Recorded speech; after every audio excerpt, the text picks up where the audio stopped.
Yo, what's going on, Valoramous Vanguards? Welcome back to the channel and welcome to another tutorial video on the DDJ-FLX10. And in today's tutorial, we're going to discuss the DDJ-FLX10 Beat FX. We're going to discuss the 3 features that you should be aware of in order to improve your workflow as a DJ.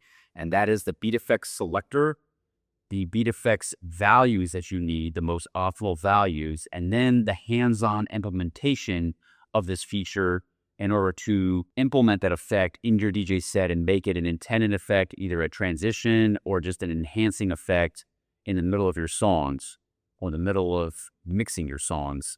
And so without further ado, we're going to bring my camera around, bird's eye view on top of the DDJ-FLX10. I'll show you my method for incorporating the beat effects into my sets. Okay, so now we're bird's eye view on top of the DDJ-FLX10. So we're going to cover the beat effects. So the beat effects are on the right side of the DDJ-FLX10, and it's denoted here with the beat effects text.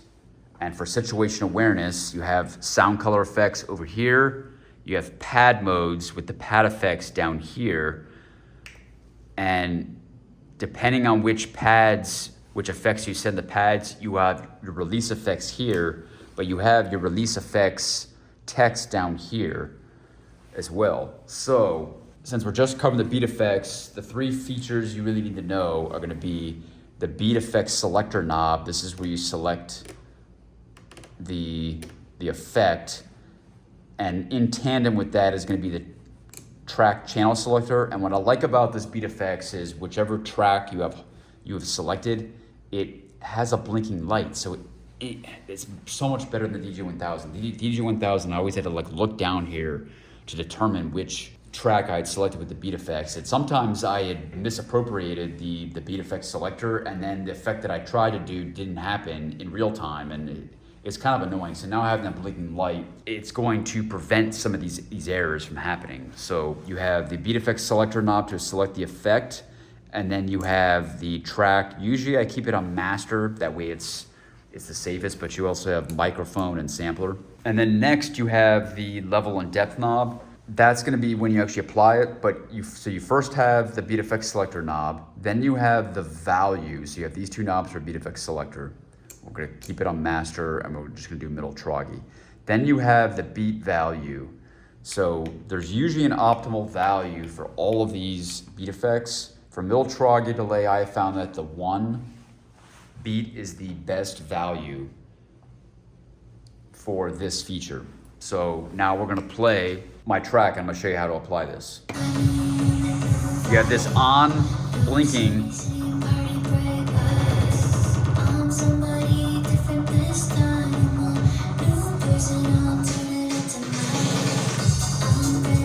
I like to do it at transitions. So with the beat effects selector, these 2 knobs, you also tangentially have the stems to the effects part select, but this can apply to other effects as well. But if you only want to apply it to the vocals, here's what this will look like. So now we have just vocals selected.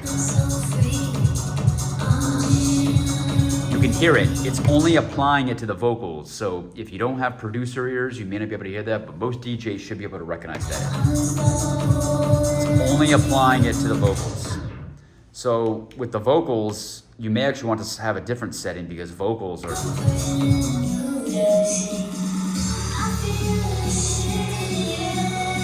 Yeah, half sounded pretty good. But in general, if you have all these selected, one is going to be your best setting there. So beat effects selector knob, then you have the value. With all these effects, there's going to be an optimal value. You need to find those values, but I'm showing you some of the values that I have found are best. So flanger, phaser 4, and some of these are the default settings. Low cut and low cut echo 1/4 are my settings, and middle troggy delay 1. Then you have how to apply this level depth knob.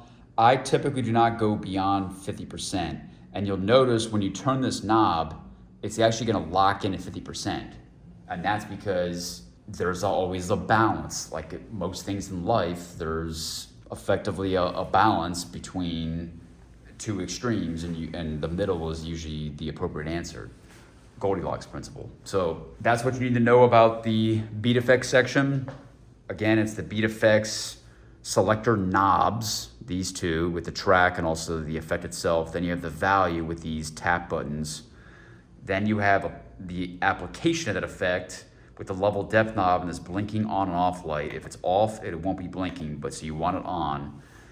But turning it off is safe because then you won't accidentally apply an effect. But 50%, this level depth knob will lock in, and that's generally about as far as I go with most of these effects. Okay, and that is the Beat FX in a nutshell. So if you want to learn more about the DDJ-FLX10 features, then click on the video here or here, and I'll see you in the next video. 3,